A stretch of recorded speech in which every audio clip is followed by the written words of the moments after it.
اللهم صل وسلم وبارك على سيدنا محمد وعلى أهله وأصحابه أجمعين. هعمل في وصفة النهاردة الحواوشي الاسكندراني. طريقته سهلة جدا وطعمه جميل. جربوه هيعجبكم إن شاء الله. وعجينة ممتازة. أول حاجة هعملها العجينة عشان أسيبها تختمر براحتها عشان احنا في الشتاء وبتاخد وقت. هنزل بمعلقة صغيرة سكر ومعلقة صغيرة بيكنج باودر، كيس خميرة، ملح، خل عشان يساعد على التفاعل. وهخلط المكونات الجافة دي كلها مع بعض، وهنزل بالمية تدريجيا.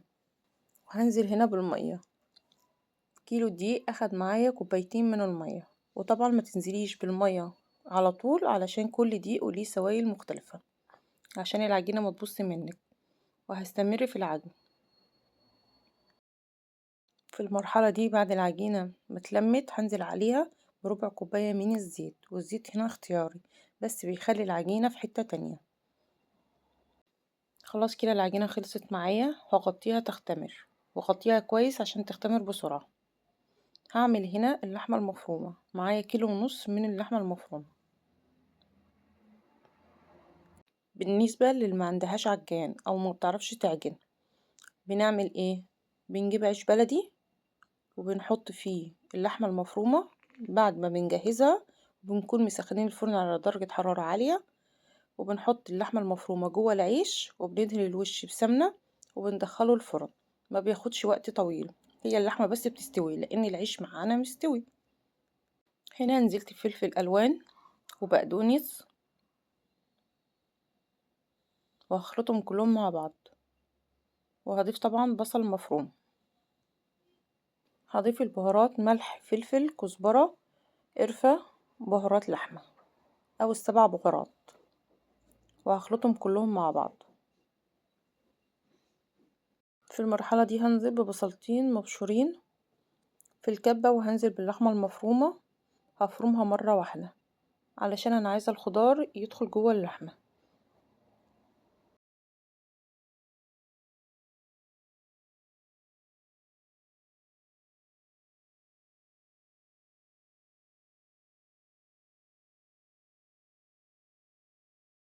ده بيبقى شكل اللحمة علشان فرمتها مرة واحدة بس، عشان احنا بنعمل حواوشي مش كفتة، لكن لو كفتة بتفرميها مرتين.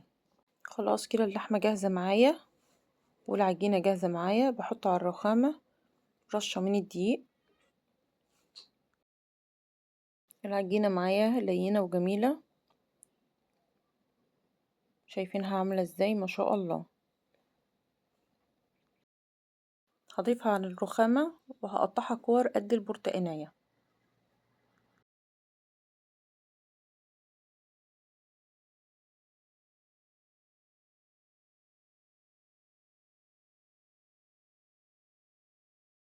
بقطعها على قد البرتقانية.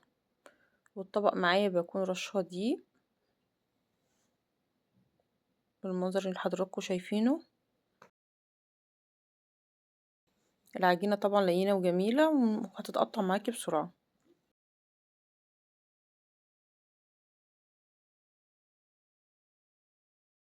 خلاص كده خلصت العجينة اللي عندي كلها.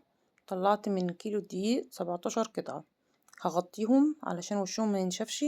وهشتغل في اول قطعة انا قطعتها برش رشة من الدقيق على الرخامة. وهفرد الرغيف. بتفردي الرغيف الاول بايديكي وبعد كده بالمردانة، شايفين بكل سهولة.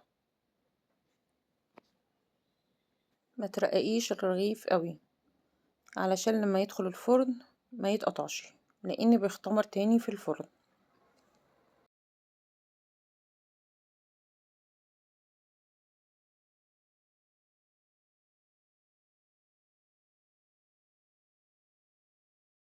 خلاص كده الرغيف جاهز معايا. بجيب اللحمة المفرومة وبحطها على الطرف علشان انا هعمله نصين، مش هعمل الرغيف كامل.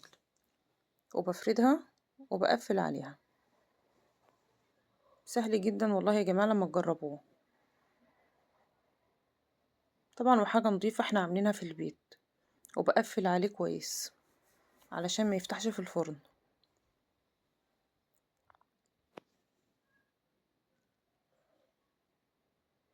بس كده. وبحطه في الصينية مش مدهون اي مادة دهنية. في المرحلة دي انا مولعة الفرن على درجة حرارة عالية عشان الحواوشي بيخش على درجة حرارة عالية، لازم الفرن يكون سخن من قبل. طبعا انا بعمل الكمية كلها بنفس الطريقة. لو عايزة تعملي رغيف كامل هوريكي دلوقتي تعملي الرغيف كامل ازاي مش متني.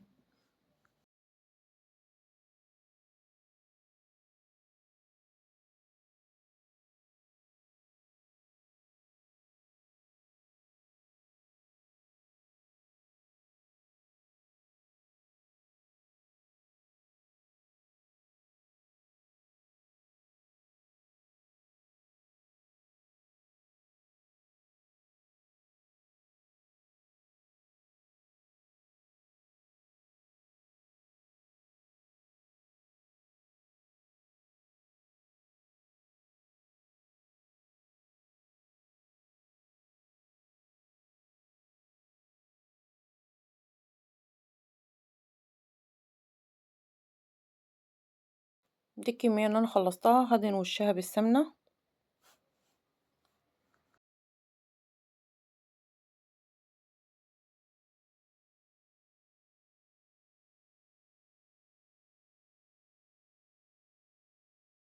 هتحطي على الوش سمسم، وممكن تحطي جبنة موتزاريلا فلفل زي ما تحبي، بس انا حطيت سمسم. والسمسم تدهين الرغيف وتحطي السمسم على طول علشان يلزق في السمنة، لان العيش بيتشرب السمنة بسرعة.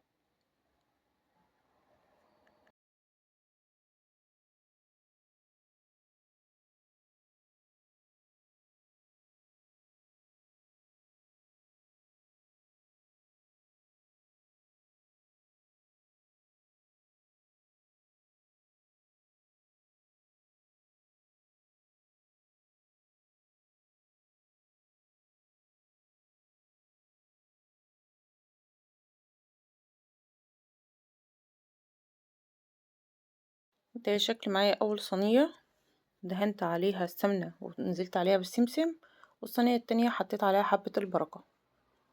هوريكم بقى الرغيف هيتعمل ازاي. طبعا بجيب قطع برضو وبفردها بنفس الطريقة اللي كنت فردت بيها من قبل، زي ما حضراتكم شايفين، سهل جدا.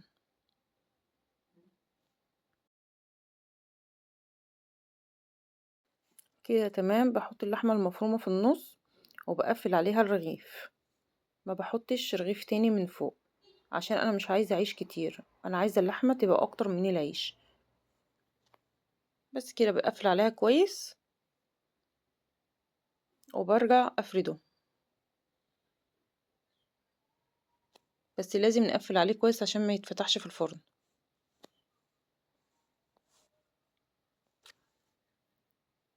وده بيبقى شكله سهل جدا، واللحمة مفروضة في كل حتة في الرغيف.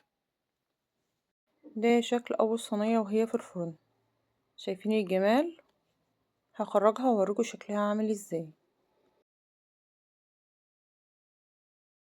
ده شكل الحواوشي معايا بعد ما خرج من الفرن.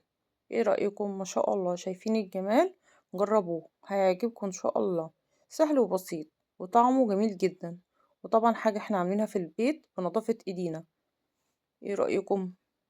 كل سنة وانتم طيبين، رمضان سعيد عليكم وعلى أمة محمد بالخير.